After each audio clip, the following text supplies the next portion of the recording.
I gotta admit, if you'd told me a year ago that I'd be sitting here telling the story of how going to church almost got me arrested, I'd have laughed you out the door. But life, it's got a real twisted sense of humor. I'm Jerome Harvard, and what happened to me, well, it's the kind of saga that'd make you want to grab a bowl of popcorn and sit real close because this mess starts wild and just keeps spiraling. So picture this. 3 months back, the house across the street from mine on Harrow Avenue finally sells. I'm out front tending my prized petunias. Yeah, I grow flowers and they're beautiful. No shame in it when this white Lexus SUV glides up like something out of a luxury car commercial. Out steps Carrie Hutchinson, though I didn't know her name yet. She looked like she was auditioning for the part of neighborhood royalty, blonde hair tied up tight, floral dress, sunglasses, and a face that said she was about to fire the staff for tracking mud on her marble floors. The kind of woman who can spot a stray blade of grass and file a complaint about it before breakfast. I waved like any neighbor would, and she looked through me so hard, I almost checked to see if I'd turned invisible. I chuckled to my petunias, who had nothing to say, and figured, all right, maybe she's just shy. Here's the thing. You ought to know about me 10 years back. I was about as welcome in a neighborhood like this as a skunk at a garden party. Messed up with drugs, in and out of trouble, not violent, just lost. My turning point came in a hospital bed, with nobody at my side but a Pastor Coleman who sat there holding a sandwich and telling me I could do better if I wanted to. He didn't preach, he just listened.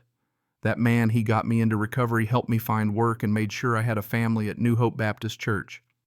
I haven't missed a Sunday in 8 years unless I was half dead. My life, honestly, it turned all the way around. So imagine my surprise when that very first Sunday after Carrie moved in, I see her fancy Lexus parked at my church. New Hope is mostly black, but everybody's welcome. I thought maybe she was searching for community or just checking out the scene. I went up to introduce myself, tried to be warm, got my hand out, big old smile on my face, and she recoiled like I'd asked her for a kidney. "I'm just visiting," she muttered, clutched her purse, and beelined away. Mrs. Patterson, one of our elders, leaned over and whispered, "Some folks bring their fear with them everywhere. Give her time, baby." And for a minute, I wanted to believe that was true. But week after week, she kept showing up, always sitting rigid in the third row, always making sure she could see both me and the door, and never so much as nodding at me. Every Sunday, I'd catch her watching me like I was up to something, scribbling in her notebook or whispering with a tight jaw. If I was pouring coffee, she moved to the other side of the room. If I helped set up chairs, she checked her phone and pretended not to see. At first it was just awkward, but soon it felt hostile. One Sunday, I overheard her with Margaret Foster, a white woman who'd joined our church a year back. Carrie was whispering about background checks at church, mind you. Margaret laughed it off, but Carrie's eyes darted over to me and I could see her suspicion growing, her fear swirling with something a whole lot uglier. Mrs. Patterson noticed too. "She's asking questions about you, Jerome," she told me, but I set her straight. "Your business is between you and God." After that, it felt like Carrie was on a mission. She started watching my house, always checking her mail when I got home, peeking from her window with her phone in hand. I brushed it off until one Thursday I pull into my driveway and there's a police cruiser parked outside her house. My stomach dropped. Old habits die hard. Officer Martinez, who'd worked with our church youth before, came over looking exhausted. "Sorry, Jerome, but I gotta follow up. Your neighbor says you're engaging in suspicious activity." The accusation was so absurd, I actually laughed. Martinez just shook his head. He knew me, knew the real story. "Just give me your routine, man. Let's put this to bed." I told him about my flowers, my male church work, volunteering. He nodded, scribbled a few notes, but then got serious. "She's pushing hard, Jerome. Wants background checks, keeps talking about people like you. You don't need a decoder ring to know what that means." Sunday comes around again, but the air's thick. I'm picking up Mrs. Patterson, and she can see something's up. "Loving your enemies don't mean letting them trample you," she tells me with the kind of wisdom you can't buy. We walk in, and this time Carrie's moved closer to the front. Brought a friend, too. Another woman who looked about as comfortable as a cat in a room full of rocking chairs. During the closing prayer, Carrie stands up, grabs her friend's arm, and stops right at my pew. "I know what you are," she hisses loud enough for everyone to hear. "I know about people like you. I won't let you intimidate me or anyone else in this church." Dead silence. I try to keep my cool. Ma'am, I think you're mistaken. But she doubles down, shouting about my past criminal records, demanding the church answer for harboring dangerous people. Pastor Coleman stepped off the pulpit, calm but ready. That's enough, Mrs. Hutchinson. She wasn't having it. Her voice hit a pitch that could peel paint. You people always stick together. You could feel the air shift, the whole congregation tense. And then, like a scene out of a movie, she shoves Pastor Coleman. Not enough to knock him down, but enough that the sound echoes through the sanctuary. The whole place freezes.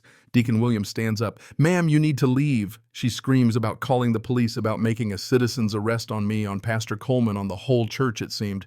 Mrs. Henderson, barely 5'2", stood up and hit her with honey. The only crime I saw was you assaulting our pastor. If you want to call the police, go right ahead. Carrie's friend finally tries to drag her out, but Carrie plants her feet, accusing us of running a criminal operation, threatening to tell the mayor, the city, anybody who'll listen. Pastor Coleman, cool as you please, calls the police himself. You accused us of felonies and assaulted me. Let's let the professionals sort it out. Officer Martinez walks in sighs so deep you can feel the years of patience. Mrs. Hutchinson, I should have known. She points at me, yelling about my record. Martinez just shakes his head, tells her that not only is my record old news, but I'm not hiding from anyone. He tells her she can't make a citizen's arrest on someone for having a history, especially when they're living right. She's only digging herself deeper. Martinez turns to Pastor Coleman.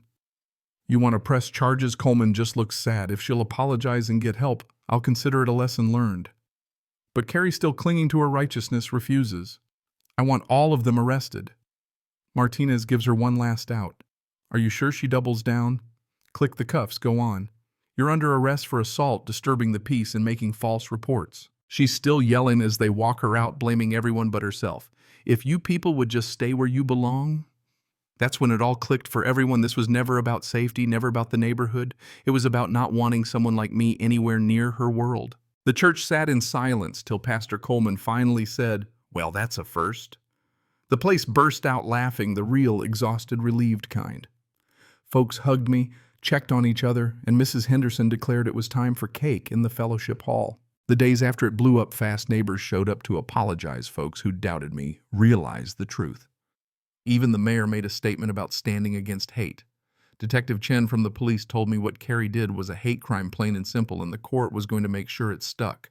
At trial, all the evidence came out: her 911 calls, the church video, her friend testifying about the racist things Carrie said. The jury didn't even need a full day to find her guilty. She got probation, community service at a nonprofit for ex-cons and bias training. She lost her marriage, her friends, her place in the neighborhood. But me, I got something better. I got my community behind me. The church never wavered. The neighbors stepped up. Instead of breaking me, Carrie's campaign made everyone see just how far I'd come. The irony.